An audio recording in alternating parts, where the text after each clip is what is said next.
दलित समाज, पिछड़ा समाज और मुस्लिम समाज मिलकर जो है यही फार्मूला कामयाब होगा, यही भाजपा को हो रहा है। जो नेता उनको लठ से भगाने की बात करते थे वही नेता उन पर डिपेंड हो गए हैं। आंसू मलिक ने, गुटबाजी ने यह हालत कर दिया है हाई। और अब समाजवादी पार्टी ने जो 2 विधायक बनाए हैं वो दोनों विधायक जो है इमरान मसूद के आधार पर ही बनाए हैं। और रैलियाँ अकेले चंद्रशेखर की नहीं है, वो गठबंधन की रैलियाँ हैं, उनको चंद्रशेखर का नाम दिया जा रहा है।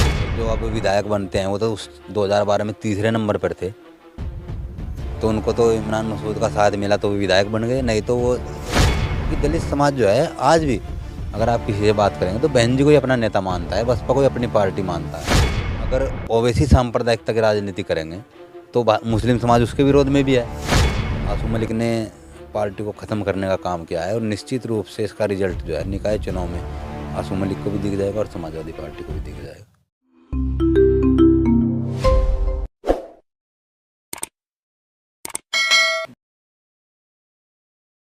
नमस्कार, स्वागत है आप सभी का हिंदुस्तान 24 पर और मैं आप सबके साथ विपिन चौधरी।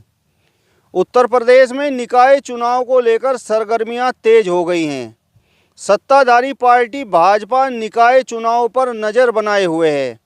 मुख्यमंत्री, मंत्री, विधायक, सांसद, नेता सभी उत्तर प्रदेश में अलग अलग जिलों में दौरे कर रहे हैं।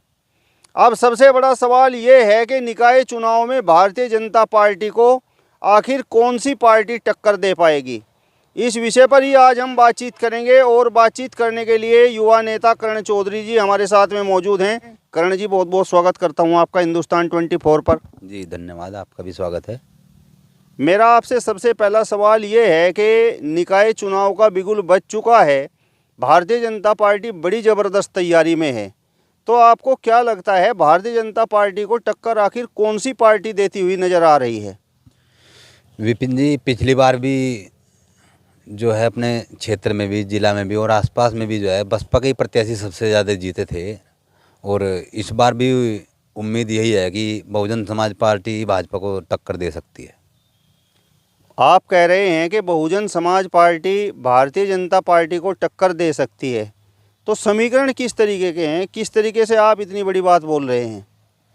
देखिए, अपने इधर ज़्यादातर जो नगर पालिकाएँ हैं, जो नगर परिषद हैं, और उनमें जो है ज़्यादातर अभी देखते हैं कि आप बहुजन समाज पार्टी के ही अभी चेयरमैन हैं और उनके पार्षद हैं।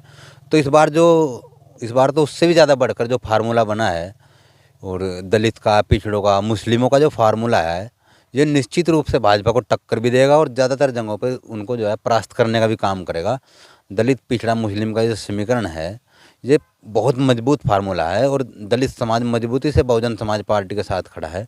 और इमरान मसूद के बहुजन समाज पार्टी में आने के बाद मुस्लिम समाज भी अब जो है बसपा का रुख कर रहा है। तो इसलिए मैं इस आधार पर मैं कह रहा हूँ कि बसपा ही वो पार्टी है जो भारतीय जनता पार्टी को टक्कर दे सकती है। करण चौधरी जी, सबसे पहले तो मुस्लिम वोटों की हम बात कर लेते हैं। मुस्लिम वोटों की यदि मैं बात करूं तो अभी ये जो विधानसभा चुनाव हुआ है इसमें तो मुस्लिम समाज की पहली पसंद समाजवादी पार्टी रही है।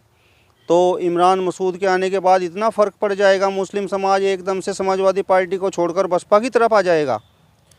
वो पसंद इसलिए थी क्योंकि मुस्लिम समाज के जो ज़्यादातर नेता थे वो समाजवादी पार्टी में ही थे और वो चाहते थे कि सरकार जो है बदले उत्तर प्रदेश में। लेकिन समाजवादी पार्टी तो जितनी सीट चाहिए उसके आधे तक भी नहीं पहुंच पाई। तो कहीं ना कहीं जो सेकुलर वोट है और जो मुस्लिम वोट है जो ये चाहता है कि भाजपा को टक्कर दी जाए, उसको अब लगने लगा है कि समाजवादी पार्टी की तरफ न जाकर उस तरफ जाया जाए जो बिल्कुल फिक्स वोट है, जो दलित समाज और पिछड़ा समाज बहुजन समाज पार्टी से, बहन जी से जुड़ा हुआ है। तो अगर उसमें जो है मुस्लिम समाज का वोट मिल जाएगा तो निश्चित रूप से भाजपा की हार हो जाएगी। तो ये चीज़ अब लगभग पिछले 7-8 महीने हो गए हैं तो उन समझ भी आ रही है। और 1-2 उपचुनाव हुआ है तो उसमें भी यही महसूस हुआ है कि समाजवादी पार्टी आजमगढ़ जैसा गढ़ हार गई है और रामपुर जैसा गढ़ हार गई है। तो इससे तो यही मैसेज जा रहा है कि बसपा ही वो पार्टी है जिसके पास अपना ठोस वोट बैंक है। उसमें इस बार मुस्लिम वोट प्लस में जुड़ रहा है तो वो भाजपा का हराने के लिए पर्याप्त है। तो इसलिए मुस्लिम समाज का ध्यान भी इस चीज़ से हट गया है। रामपुर जैसा गढ़ हारने के बाद, आजमगढ़ जैसा गढ़ हारने के बाद ये साफ मैसेज पूरे प्रदेश में चला गया है कि मुस्लिम समाज अगर बसपा के साथ जुड़ जाए और जैसा कि इमरान मसूद मेहनत कर रहे हैं उसमें जुड़ भी रहा है तो निश्चित रूप से रिजल्ट जो है जो बहुजन समाज पार्टी भाजपा को हरा सकती है, ऐसा रिजल्ट आएगा। दलित समाज के वोटों पर तो भारतीय जनता पार्टी भी बड़ी सेंधमारी कर रही है और बसपा के लिए सबसे बड़ा रोड़ा तो एक तरह से आज़ाद समाज पार्टी बनी हुई है। दलित समाज तो आज़ाद समाज पार्टी के साथ भी जा रहा है। दलित समाज बहन जी से जुड़ा हुआ है। बहुजन समाज पार्टी को ही अपनी पार्टी मानता है, दलित समाज बहन जी को ही अपना नेता मानता है, क्योंकि माननीय और कांशीराम जी ने जो मिशन चलाया था, सर्वजन हिताय सर्वजन सुखायेगा, उस चीज़ को आधार मानते हुए बाबा साहब अम्बेडकर के सपनों की जो पार्टी है वो बहुजन समाज पार्टी है। और दलित समाज कहीं भी, ये तो विपक्षियों द्वारा फैलाया गया अफवाह है कि दलित समाज इधर चला गया है, तो ऐसा कुछ नहीं है। आप आंकड़ों में देख लीजिए कि सहारनपुर सीट में कहीं कहीं सीट तो ऐसी है कि 80,000 तक वहाँ पर वोट, 50,000 से कम तो किसी भी सीट पे नहीं रहा है। तो 50,000 से 80,000 तक का विधानसभा का वोट जिस पार्टी के पास है, और अब उस पार्टी के पास जो मुस्लिम समाज का वोट भी जुड़ने जा रहा है, तो निश्चित रूप से बहुत बड़ी मजबूती हो रही है। और भाजपा इस चीज़ से बौखला रही है, तरह तरह की अफवाहें फैला रही है, प्रोपेगेंडे चला रही है कि दलित समाज इधर जा रहा है, दलित समाज उधर जा रहा है। ऐसा कुछ नहीं है। दलित समाज मजबूती से बहुजन समाज पार्टी के साथ है, और इस पश्चिम में भी और इस जिले का भी मुस्लिम जो है वो इमरान मसूद के साथ था, और अब वो बसपा से जुड़ भी गया है। तो बहुत मजबूत समीकरण जो है ये बैठ रहा है, क्योंकि इसमें सेकुलर वोटों का बढ़ावा मिला है। और बहुजन समाज पार्टी इन तीनों के साथ, कि पिछड़ा, दलित और मुस्लिमों के साथ जो है जो गठजोड़ जो बना है बहुत मजबूत है। आज़ाद समाज पार्टी के राष्ट्रीय अध्यक्ष चंद्रशेखर आज़ाद के साथ तो दलित समाज की भारी भीड़ जुटती है। आप उनकी रैलियां देख लीजिए। आप कह रहे हैं कि दलित समाज मायावती के साथ है, बसपा के साथ है। वो रैलियां अकेले चंद्रशेखर की नहीं है, वो गठबंधन की रैलियां हैं। उनको चंद्रशेखर का नाम दिया जा रहा है क्योंकि चंद्रशेखर ने तो विधानसभा चुनाव में एक एक सीट की मांग की। अखिलेश जी को ये कहा कि आप तो मुझे छोटा भाई कह दीजिए, मैं सीट भी नहीं लूँगा, तो उसके बावजूद भी उनको महत्व नहीं दिया गया। तो चंद्रशेखर की इतनी हैसियत बड़ी हुई नहीं है मायावती जी के मुकाबले, क्योंकि दलित समाज जो है आज भी, अगर आप किसी से बात करेंगे तो बहन जी को ही अपना नेता मानता है, बसपा को ही अपनी पार्टी मानता है। तो उस आधार पर मैं कह सकता हूँ कि दलित समाज जो है बहुजन समाज पार्टी से जुड़ा हुआ है, बिल्कुल कहीं भी बिखरा हुआ नहीं है। अगर कुछ ऐसी कोई रिपोर्ट आई है तो वो गलत रिपोर्ट है। और आने वाले समय में तो जैसे उसके साथ पिछड़ा और मुस्लिम जुड़ेगा, तो दलित समाज जो कुछ इधर उधर अगर हुआ भी है, अगर किसी रिपोर्ट को मैं आधार मान के ये कह सकूं कि अगर इधर उधर हुआ है, तो अब उसके साथ मजबूती से जिस तरह से पिछड़ा और मुस्लिम जुड़ रहा है, तो अब तो और ज़्यादा जोश के साथ वो बहुजन समाज पार्टी से जुड़ गया है। मुस्लिम समाज भाजपा को पसंद करता है या नहीं, या मुस्लिम समाज की लड़ाई ही भाजपा से है? मुस्लिम समाज की लड़ाई भाजपा से नहीं है, मुस्लिम समाज की लड़ाई सांप्रदायिक ताकतों से है। अगर भाजपा जो है अगर सांप्रदायिकता की राजनीति करेगी तो मुस्लिम समाज उसके विरोध में भी है। अगर ओवैसी सांप्रदायिकता की राजनीति करेंगे तो मुस्लिम समाज उसके विरोध में भी है। जो भी कट्टरवाद की बात करता है तो मुस्लिम समाज निश्चित रूप से सेकुलर पार्टी के साथ जाता है। अगर मुस्लिम समाज सांप्रदायिक होता तो ओवैसी के साथ जाता। तो इस प्रदेश का मुस्लिम और क्षेत्र का आसपास का मुस्लिम जो है सेकुलरवादी है, और कहीं ना कहीं वो सांप्रदायिकता के खिलाफ है। तो क्या आपको लगता है कि भारतीय जनता पार्टी सांप्रदायिकता की राजनीति करती है, इस वजह से मुस्लिम समाज भाजपा के साथ नहीं जाता? भाजपा के पास चुनाव जीतने का मुद्दा सिर्फ हिंदू मुस्लिम का ही है। भारतीय जनता पार्टी के नेता कभी मुद्दों की बात नहीं करते, किसान की बात नहीं करते, मजदूर की बात नहीं करते, किसान का जो मुख्य पेशा है गन्ने की बात नहीं करते। वो इस चीज़ से फ्रंट करके कि पाकिस्तान में ऐसा हो गया। अगर आप ये बात कहेंगे कि किसान की आय कहाँ दोगुनी हुई है, किसान की तो महंगाई दोगुनी हो गई है, तो वो इस चीज़ से जनता का ध्यान हटाने के लिए सांप्रदायिकता की राजनीति करते हैं और किसानों के मुद्दे पे नहीं बात करते, युवाओं के मुद्दे पे बात नहीं करते। अग्निवीर का मामला उन्होंने कर दिया, तो कहीं ना कहीं हर सरकारी नौकरी के खिलाफ भाजपा है, कोई भर्ती इनकी पूरी नहीं हुई है। तो उन चीज़ों से ध्यान हटाने के लिए भाजपा जो है सांप्रदायिकता की राजनीति करती है।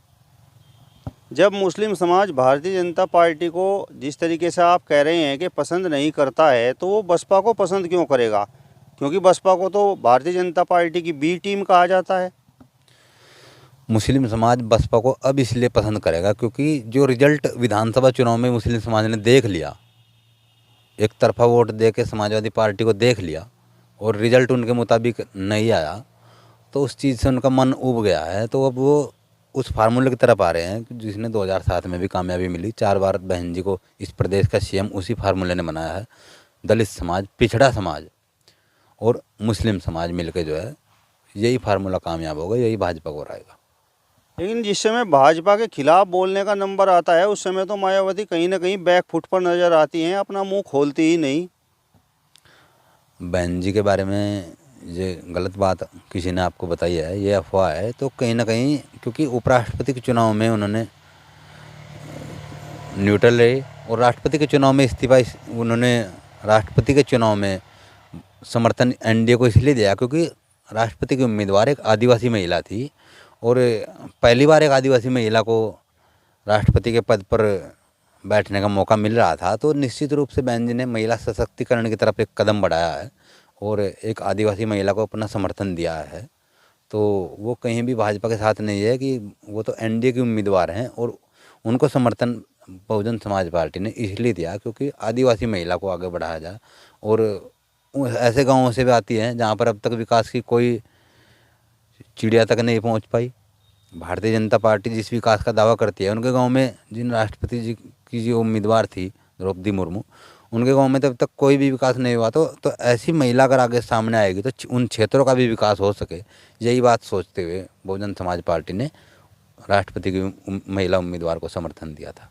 लेकिन उन्होंने तो सीएए, एनआरसी, 3 तलाक, धारा 370 इनके बारे में भी कुछ नहीं बोला। भारतीय जनता पार्टी हमेशा जो है दलितों को अपने पक्ष में करने के लिए और मुस्लिमों को बसपा से दूर करने के लिए ये अफवाह उड़ाती है।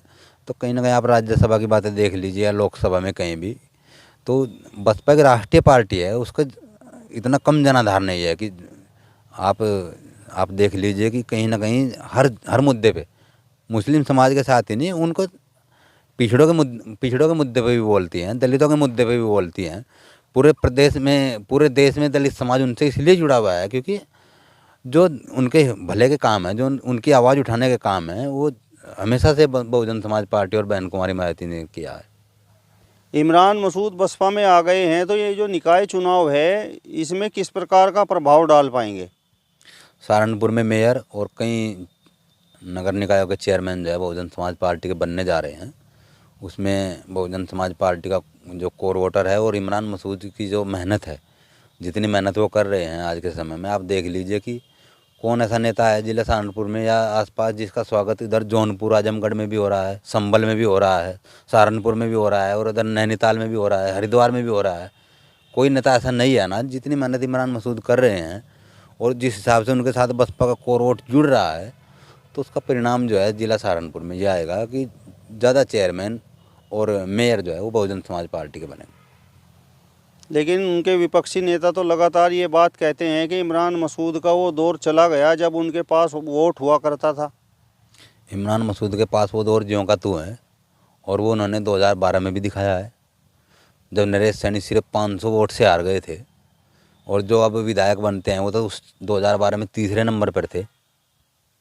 तो उनको तो इमरान मसूद का साथ मिला तो वो विधायक बन गए, नहीं तो वो जब इमरान मसूद उनसे फ्रंट हो गए थे तो वो तो तीसरे नंबर पर थे। अगर उन्होंने जीत की ताकत दिखानी थी, 2012 में तो समाजवादी की हवा थी, उसके बावजूद बेहट में जो उम्मीदवार अब चुनाव जीते हैं वो तो तीसरे नंबर पर थे। वो ये बात कैसे कह सकते हैं कि इमरान मसूद का दौर चला गया?